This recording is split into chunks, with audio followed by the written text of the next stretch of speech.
Headlines flash. Tensions erupt in the South China Sea. Chinese and Philippine vessels face off near the BRP Sierra Madre, a rusting Philippine outpost on 2nd Thomas Shoal. Chinese Coast Guard ships circle, blocking a vital resupply mission. Filipino sailors, running low on food and water, stand firm. The world watches as Philippine Coast Guard escorts, outgunned but resolute, refuse to back down. This is more than a territorial spat. It's a test of international law and resolve.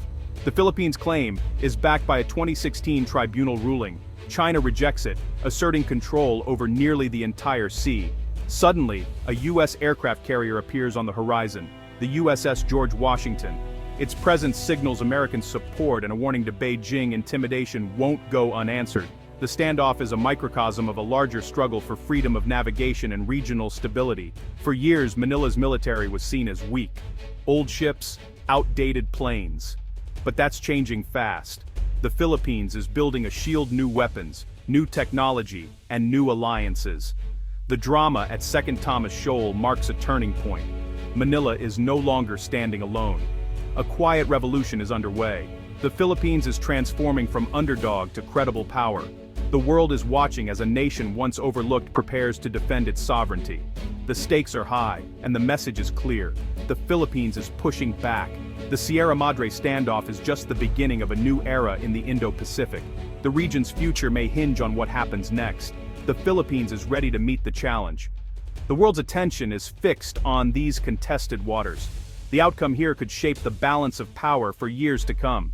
The Philippines is determined not to be bullied. Its resolve is being tested, and it's rising to the occasion. The U.S. presence amplifies Manila's voice. The standoff is a symbol of shifting power in Asia. The Philippines is no longer a bystander. It's an active player in the region's security. The world is watching, and the Philippines is ready. The story of the Sierra Madre is far from over. This is just the opening act. For decades, the armed forces of the Philippines was defined by outdated equipment and a focus on internal threats. Old ships and aging planes left the nation vulnerable at sea. The Scarborough Shoal standoff in 2012 was a wake-up call. Jungle warfare tactics couldn't defend maritime claims. The government realized a new strategy was needed, one focused on external defense. Thus began the most ambitious military modernization in Philippine history. The goal: build a credible deterrent. This wasn't just about buying new gear, it was a total mindset shift. The AFP pivoted to anti-access and area denial, aiming to make any attack too costly for aggressors. Out went the old, in came new frigates, fighter jets and surveillance systems. Budgets soared and the Horizon modernization programs poured billions into new assets. The aim: a force that could stand its ground and project power. This transformation is about survival, not just pride. The Philippines is determined to control its destiny. The days of a neglected military are ending. A new era of readiness is here. The Philippines is preparing to defend itself, at sea, in the air, and on land. The world is taking notice. The AFP is no longer an afterthought, it's becoming a force to be reckoned with. The military rebirth is real, and it's accelerating. The Philippines is building a shield for the 21st century. The nation's future depends on it. The transformation is underway. The Philippines' new defense posture is built on the porcupine strategy. The idea: make any attack so painful that aggressors think twice. The Quills, modern missiles sourced from a diverse set of partners. The US supplies anti-ship missiles. India provides the BrahMos supersonic cruise missile. Israel delivers advanced air defense systems, and Japan is a growing partner. This arsenal includes long-range, medium-range, and short-range missiles, each with a specific role. Long-range systems can strike ship hundreds of kilometers away. Medium-range missiles defend key coasts and islands. Short-range systems protect bases and infrastructure. This mix creates a formidable challenge for any attacker. For the first time, the Philippines can deny enemies control of its seas and skies. The message: approach with caution. The porcupine's quills are sharp and growing sharper. Deterrence is the goal. The mere presence of these weapons changes the strategic calculus. The Philippines is no longer an easy target. The new missile arsenal is a game changer. The nation's defenses are stronger than ever. The new missile systems form a multi-layered defense. Think of it as protective bubbles. Each layer engages threats at different distances, creating a shield that's hard to penetrate. The outer layer, long-range missiles like BrahMos, creating vast no-go zones for enemy ships.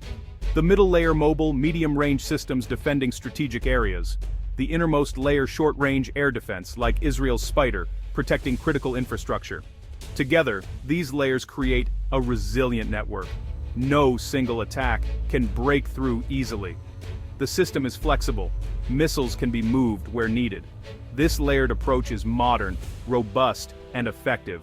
It's not just about coastal patrols anymore. The Philippines now has a comprehensive shield. The nation is much harder to target. The protective bubble is real and growing. The country's defenses are now deep, not just wide. The shield is up. Advanced weapons need skilled operators and strong partners. The US-Philippines Mutual Defense Treaty is the cornerstone. Joint exercises like Balikatan have grown in scale and complexity, building real interoperability. Australia and Japan are now key partners, bringing expertise and technology. These alliances form a squad of like-minded democracies. The message, an attack on one is a concern for all. Alliances provide not just military muscle, but diplomatic clout. The Philippines' voice is amplified by its partners. Collective diplomacy raises the cost for any aggressor. The combination of modern weapons and strong alliances is potent. The porcupine strategy is backed by powerful friends. The Philippines is no longer isolated. Its alliances are a shield as strong as any missile. The region is watching, and so is the world. The US is deploying advanced missile systems to the Philippines, Typhoon and Mises. Typhoon can launch Tomahawk and SM-6 missiles, putting vast areas within reach. And Mises, with stealthy naval strike missiles, is agile and hard to track. These systems can be rapidly deployed to remote islands, creating unpredictable threats. The strategic impact is immense. Enemy navies can no longer operate freely. The US and Philippines can now control key sea lanes. Any invasion or blockade becomes far riskier and costlier. The deployment marks a shift. The Philippines is now a critical player in regional defense. The balance of power is changing. The Philippines is no longer a passive target. With Typhoon and Mises, it's a force to be reckoned with. The alliance is stronger than ever. The region's security landscape has been transformed.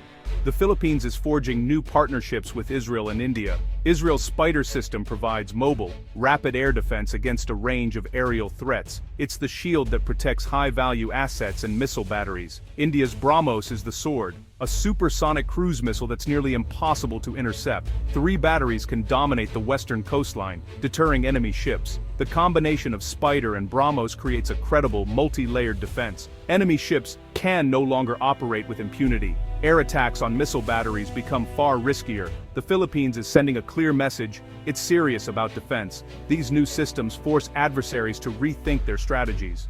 The nation's deterrent power is real. The region is taking notice. The Philippines is now a capable and determined power. Japan is emerging as a vital security partner for the Philippines. It has transferred large patrol vessels and advanced air defense radar.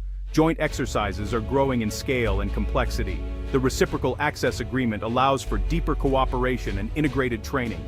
The Philippines, US, and Japan now form a powerful security triangle. Japan's proactive role adds another layer of deterrence. The partnership is a counterweight to regional threats.